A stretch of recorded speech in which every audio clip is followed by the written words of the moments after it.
apply. You should have been appointed a long time ago. I'm sorry. You said that you have to recruit the brightest.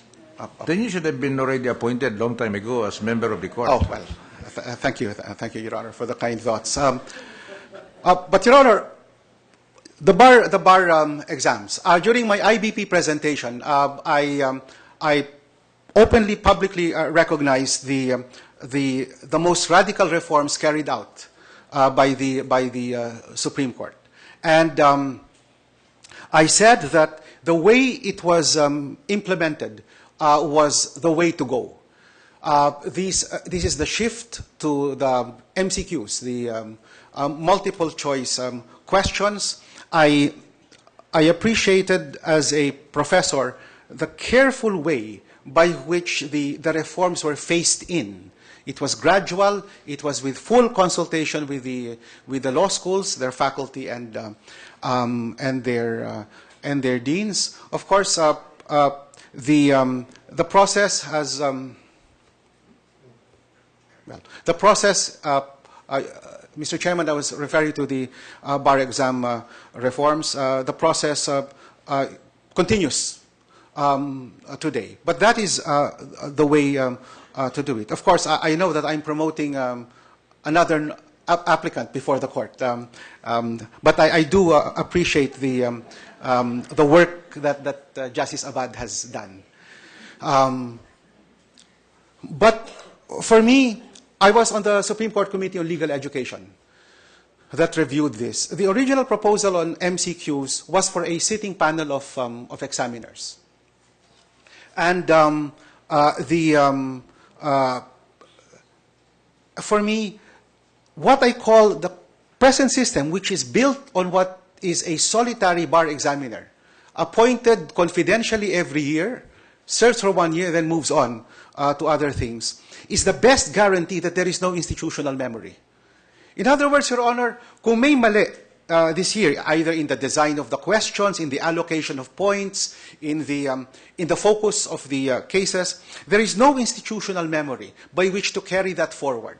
And so it's like you know, every bar examiner starts afresh, and for me, it is important to have a way by which to you know, to collect the wisdom, the accrued wisdom over the years, so that the examinees are not caught by surprise, so that they have a relatively stable expectation of the range of questions, etc., etc. That is on the selection of lawyers.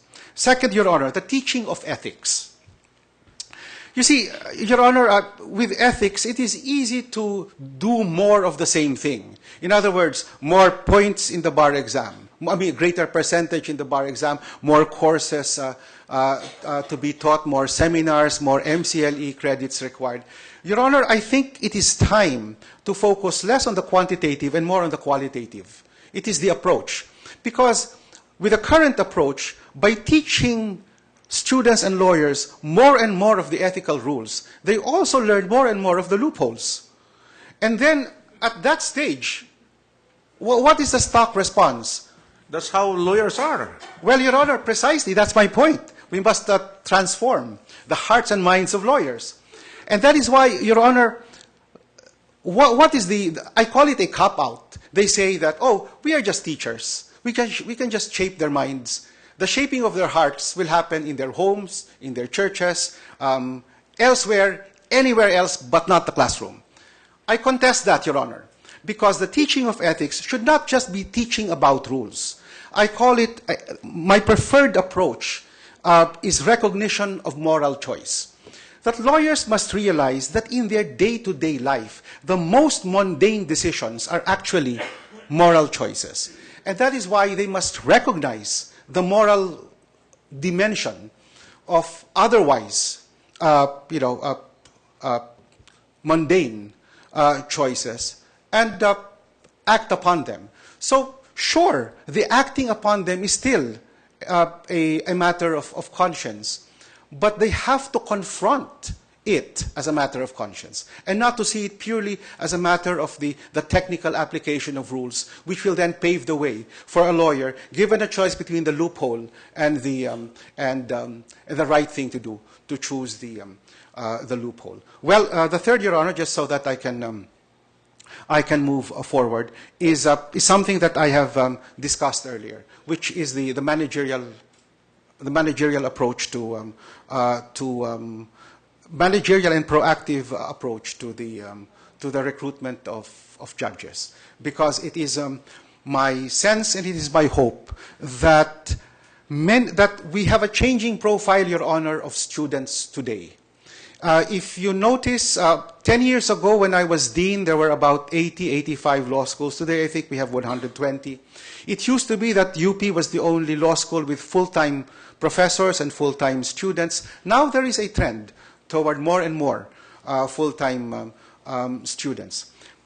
If one looks at that changing profile, there is a parallel transformation in the profile of the careers that they take. For instance, Your Honor, if we look at the recent bar exam reforms in Japan and Korea, it used to be that the passing rate in Japan was like 4 to 5%. Korea was 2 to 3%. Now they have instituted reforms. They have copied our system of education and our bar exam system. They're aiming at 20 to 25. The difference, Your Honor, is that because they belong to the continental tradition, students choose their career path toward the last 2 years of their life as law students. In other words, they already choose their focus, whether they would like to be members of the judiciary, members of the prosecutorial service, or members of the practicing bar. And maybe we can take that direction. We have already actually taken one major step in that direction, the Philippine Judicial Academy, and I have for a long time been on the faculty of the PhilJA. And my experience there is that until PhilJA, it wasn't just that the judges had no opportunity for, in effect, continuing legal education. For me, it was more than just the academic. For lack of a better word, I call it the social. They had no opportunities, they had very little opportunity to sit down and exchange notes, exchange experiences as judges with fellow judges on the day-to-day work that they face. You are in favor of MCQ in the bar exams? Yes, Your Honor. I voted for it under the Committee of Justice Vitug, but that was... But I understand UP, not a single student from UP landed in the top 10. Your Honor, well... the MCQ. Well, Your Honor, the UP had a very good... There will be more faculty members who will oppose you in UP.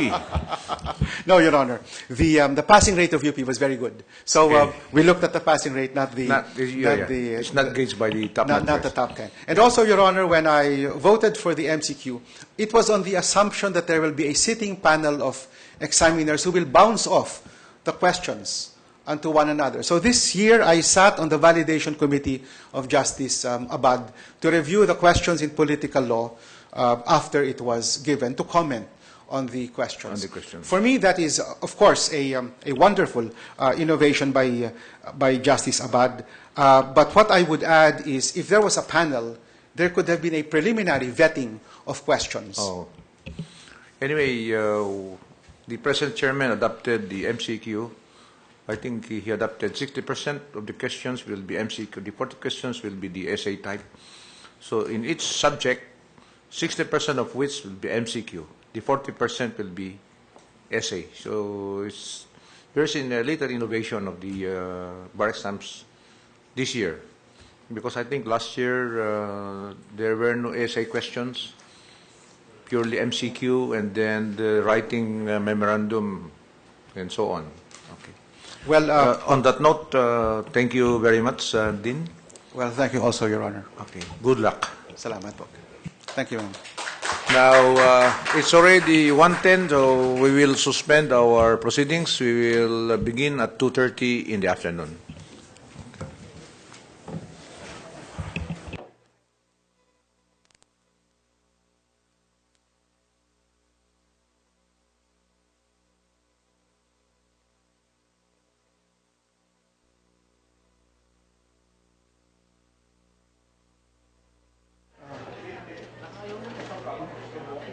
dito, no?